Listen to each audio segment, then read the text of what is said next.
Hello, welcome to another video on our channel. Here we translate testimonies from people who have had near-death experiences and other spiritual experiences. Today we are going to know the story of Carson Wallace. He says he died and saw snow covering the planet in the future. Afterwards, it was warned that the turning point will be in 2024. If you are not yet subscribed to the channel, subscribe now. Leave a comment with your name and city. Now let's listen to Carson's testimony. My name is Carson Wallace. Since I was young, I have always been a skeptical, questioning person, someone who needed concrete evidence to believe in anything. I am not religious, and my beliefs have always been based on science and logic. However, what I am about to tell you is an experience that challenges all my rational conceptions. Carson Wallace has always been a practical and objective man. At 35 years old, he had a serious face, penetrating brown eyes and dark brown hair that was slightly gray at the temples. He worked as a civil engineer at a renowned company and lived in a small town in the state of Washington. His house was modest but cozy, full of books and plants, a haven of tranquility. In 1998, my mother, Evelyn Wallace, was diagnosed with breast cancer. Evelyn was a strong woman, with a charismatic presence that filled any room. I remember the serene look in her blue eyes as she faced her illness with a courage I had never seen before. I cared for her until her final days, trying to make sure she was comfortable. The days following his death were the hardest of my life.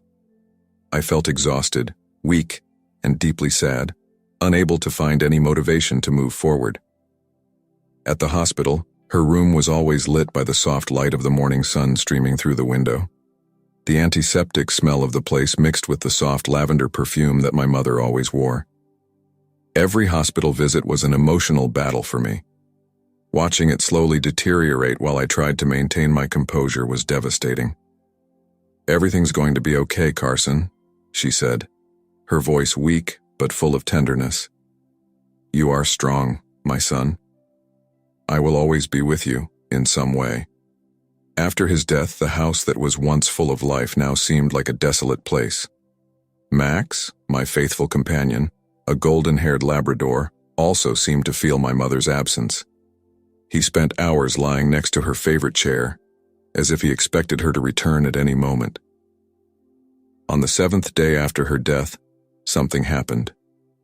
I was lying in bed, deep in a deep sleep, when I found myself floating on the ceiling of my room. I watched my body motionless on the bed and felt a lightness I had never experienced before.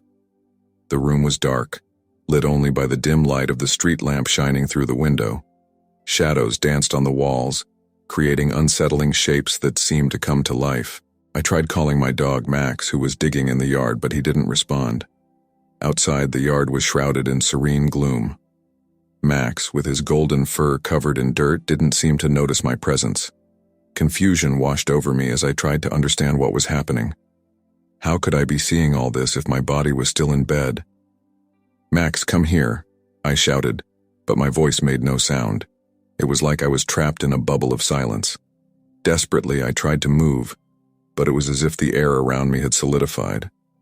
I floated helplessly, observing the world around me with a mixture of fascination and terror. Every detail in the room, every shadow, every distant sound seemed amplified. I could hear the wind blowing through the trees outside, the rustling of leaves, and the distant bark of a dog. The experience of floating on the ceiling, seeing my own body lying on the bed, was the beginning of something that would change my life forever. The feeling of weightlessness and initial confusion were just the tip of the iceberg of what was to come. I was about to embark on a journey that would challenge all my beliefs and lead me to see the world and the future in a whole new way. The near-death experience was not just an isolated event. It was a gateway to a deeper understanding of life, death, and what may lie beyond. And at that moment, I had no idea how profoundly this experience would impact my life. Suddenly, I was pulled into a dark space. The sensation was of being in an infinite tunnel, with no walls, just complete darkness that enveloped me. I began to move upwards, as if I were being launched by a rocket. The movement was smooth, almost imperceptible, but the speed was incredible. I felt an indescribable peace, a tranquility that I had never experienced before. It was as if all my problems and worries had been left behind, a world away. The darkness around me was not oppressive, but welcoming. There was a subtle warmth that enveloped me like a silent hug. I tried to understand what was happening, but every rational thought seemed to dissipate into the dark immensity. However, instead of panic, I felt a deep curiosity. In the midst of this darkness, I saw luminous shapes approaching. As they got closer, I realized they were people. There was something familiar about them, a comforting sense of belonging. Among these figures, one in particular stood out. He introduced himself as my great-grandfather, a man I had never met but of whom my mother spoke fondly. His face radiated wisdom and kindness. "Carson, welcome," he said without moving his lips. His voice sounded directly in my mind, clear and serene. "You have a lot of questions and we have answers." I looked around, trying to take in everything. "Where am I? What's going on?" I asked, feeling a mixture of curiosity and fear. "You are in a dimension beyond your earthly understanding," he replied. "Here we are beyond time and space. Life and death are just transitions, parts of a larger cycle." The other surrounding figures also radiated a soft light. There was a woman who looked like she was my grandmother, and other relatives whose faces I recognized from old photographs. They were calm, serene, and there was a welcoming atmosphere that dispelled any fears I might have had. They shared with me profound wisdom about life and death. They explained that existence does not end with physical death. It's just a change of state. Each experience, each life, is a piece of a larger puzzle. There was a serenity in his words, an undeniable truth that I could feel deep in my soul. "Carson," said my great-grandfather, "you have a mission. Something big is coming and you need to be prepared. The date of July 23rd will be crucial for you. Be alert." Communication was done without words, directly through thoughts. It was as if every intention and feeling was transmitted in a pure way, without distortions. Understanding was immediate, as if each concept was absorbed directly into my mind, without the need for processing. In the middle of this encounter, I saw a majestic tree. It was huge, with branches that stretched in all directions and leaves that shone with a light of their own. The fruits hung heavy, each with peculiar colors, as if they had been hand-painted by a divine artist. The dim white light they emitted was mesmerizing. "This tree represents knowledge," said one of the figures, a woman with eyes full of wisdom. "Each fruit contains a truth, a vision. Choose one and see for yourself." The environment around the tree was serene and inviting. The ground was covered in soft green grass that glowed under the soft light of the tree. There was a profound silence, broken only by the subtle sound of leaves blowing in the wind. Without hesitation, I picked one of the fruits. It was soft to the touch, almost ethereal. When I took the first bite, a sweet taste flooded my mouth, and suddenly, visions of the future began to unfold before my eyes. The visions were vivid and detailed. I saw frozen landscapes, cities covered in snow and ice, and people struggling to survive in a hostile world. People's emotions, their hopes and despairs, were transmitted directly to me. Communication with beings of light was intense. I felt his words and intentions merging with my own emotions and thoughts. Each message transmitted seemed to carry the weight of millennia of wisdom. My great-grandfather and other relatives conveyed a sense of urgency, but also of hope. "You'll see all of this, Carson," my great-grandfather said, his voice echoing in my mind, "and you will have an important role to play. Remember what you learned here and use that knowledge to guide others." When I took my first bite of the fruit, I was immediately transported to a distant future. The sweet taste flooded my mouth, but was soon replaced by a feeling of displacement. My visions unfolded quickly, revealing a planet I could barely recognize. Our world was covered in thick, cold snow. Extreme weather events had turned the Earth into a completely inhospitable place. Cities, which were once vibrant centers of human activity, were now buried under sheets of ice. Tall buildings, once symbols of progress and modernity, looked like desolate skeletons, their structures corroded by time and the relentless cold. The trees, which once bloomed and filled the air with the sweet smell of spring, had been replaced by a desolate white landscape. It was as if life itself had been extirpated from the planet, leaving only a cold, barren expanse. Walking through the deserted streets, covered in snow and ice, I could feel the weight of desolation. Each partially collapsed building seemed like an empty shell of a world that no longer existed. The buildings, with their broken windows and crumbling facades, told stories of a vibrant past, now erased by the rigors of eternal winter.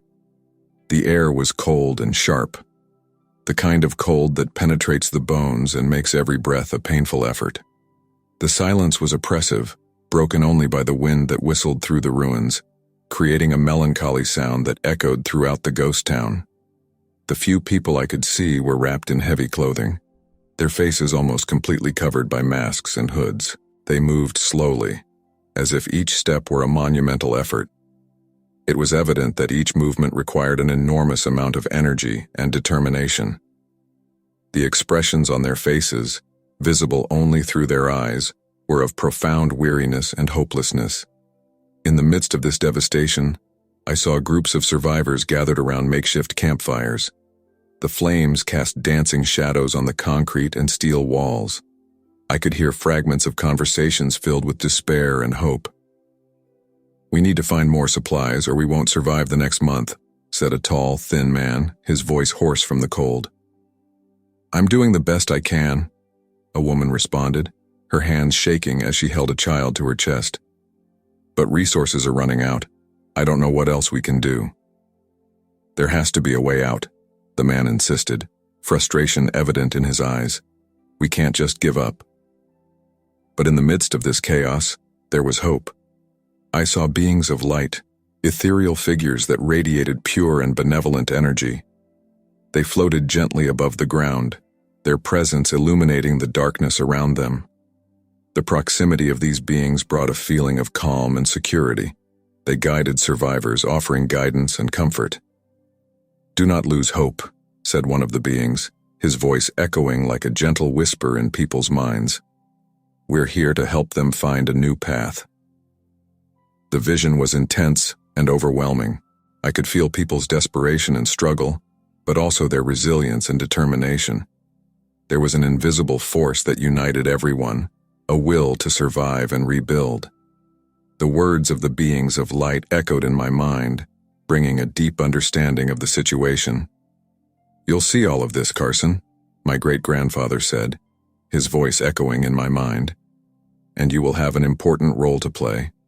Remember what you learned here and use that knowledge to guide others." I felt overwhelmed by the images and emotions that flooded my mind. The future seemed bleak, but also full of possibilities.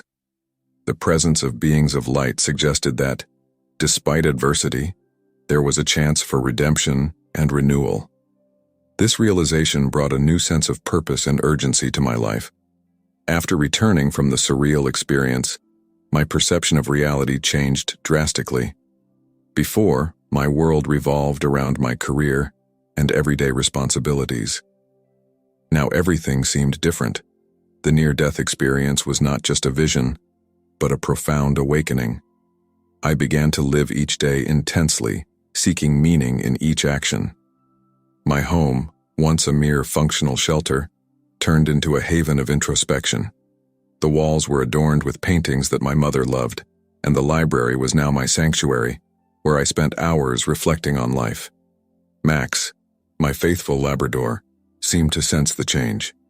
He followed me everywhere, offering comfort with his silent presence. Sharing what I experienced with my friends Jonathan Reed and Dr. Laura Bennett was a challenge. They were both skeptics, but they were also the people I trusted most. On a cold night, we gathered in my living room. The fireplace crackled, casting dancing shadows across the walls as I recounted every detail of my experience. "Carson, that sounds incredible, but how can you be sure it was real?" Jonathan asked, leaning forward with a quizzical look. "I know it seems impossible, John," I replied, trying to find the right words. "But the clarity of the visions, The peace I felt, it wasn't a dream. It was real, in a way I can't explain. Laura, a woman with an analytical eye and a calm presence, remained silent for a moment before speaking. Carson, near-death experiences are documented, but each one is unique. What you describe has common elements, but it is also deeply personal. Perhaps we should explore this further. The date of July 23rd was quickly approaching, and with it a sense of urgency was growing within me. I began to prepare myself for whatever was coming. I took inventory of essential supplies, revisited places meaningful to me, and began meditating daily, trying to achieve the inner peace I felt during my experience. One of the most important places for me was the lake where my mother and I used to fish. I went there on a sunny morning, the cool dawn air bringing back vivid memories of our time together. I sat by the lake, looking at the calm water and reflecting on the wisdom that had been imparted to me. This place has always had something special, I muttered to myself, feeling a deep connection to the past and the future. I hope I'm up to what's to come. Laura decided we should meet again to discuss my views in detail. She came to my house with a notepad and a recorder, ready to document everything. We sat at the kitchen table, the aroma of fresh coffee filling the air. "So, Carson," she began, looking me in the eyes, "let's talk about these beings of light. What exactly did you see and feel when they appeared?" I took a deep breath, trying to find the right words. They were ethereal, almost translucent, but they radiated a pure, benevolent energy. Their presence brought a sense of calm and security. They didn't speak in words, but I could understand everything they wanted to communicate. "You mentioned that they guided the survivors," she said, writing something down on her pad. "How did they do it?" "They appeared in times of greatest need, offering guidance and comfort. It was as if they knew exactly when and where they were needed most. And what was most impressive was that all the survivors could see and feel them. With each passing day, my determination grew unshakable. I woke up every morning with renewed purpose, aware that I needed to meticulously prepare myself both physically and mentally for what was to come. I knew the challenges ahead would demand more of me than I had ever given before. Meditation has become an indispensable daily practice. I started setting aside the early morning hours to sit quietly, cross my legs, and close my eyes, focusing on my breathing. At first, my mind was agitated, filled with confusing thoughts and incessant worries, but over time, I learned to calm my spirit. The stillness of the morning, with the rising sun casting its first golden rays through the window, became the perfect setting to find the inner peace and clarity I so desperately needed. During these meditation sessions, I reflected deeply on my life and my choices. I reviewed my priorities with a critical eye, realizing that many of the things I gave importance to were insignificant compared to what was to come. I understood that I needed to focus on what really mattered: helping others, sharing my knowledge, and being ready for the transformation that I knew was waiting. I remembered my great-grandfather's words during his near-death experience, that I had an important mission. This reinforced my desire to be prepared. I started making detailed lists of what I needed to learn and improve. I signed up for first aid and survival courses, attended lectures on climate change, and participated in community support groups. I wanted to be ready for any situation that might arise. Talking to Jonathan and Laura also became a vital part of this process. Their perspectives and challenging questions helped me deepen my understanding of what I had experienced and what was to come. Our discussions were intense and often tense, but always productive. "Carson, do you really believe you're ready for this?" asked Jonathan one night as we sat around the fire. The flame danced between us, creating shadows on the walls of the room. "It's not a matter of being ready, John," I replied, staring into the fire. "It's a matter of being as prepared as possible. I can't predict everything, but I can try my best." Laura, who was next to me, nodded slowly. "He's right, John. Preparation isn't a guarantee, but it's the best we can do." The environment around us also reflected this new phase of preparation. My home, once a space of comfort, became a base of operations. The basement was organized with essential supplies such as canned food, drinking water, and emergency equipment. The library became a place of study and planning, with maps spread across the table and books about survival and resilience stacked on the shelves. These physical changes were a reflection of the internal transformations that were taking place within me.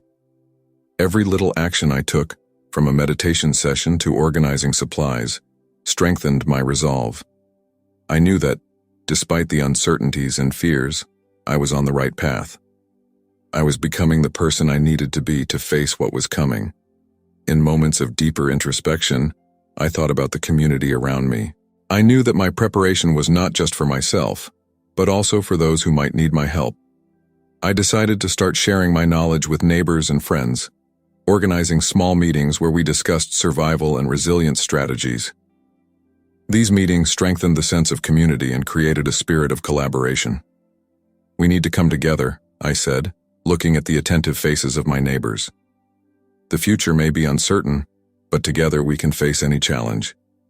These words echoed not only in the room but also in my heart. Every day my confidence grew, not only in my ability to face the future, but also in the strength of the community we were building. The date of July 23rd was quickly approaching, and with every step I took, I felt more prepared for what was to come. This preparation process, both internal and external, brought a clarity and purpose that I had never felt before. I knew that when the time came, I would be ready to face anything with courage and determination.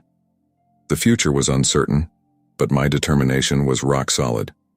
So, what did you think of this incredible story? Leave your opinion in the comments. Don't forget to subscribe to the channel.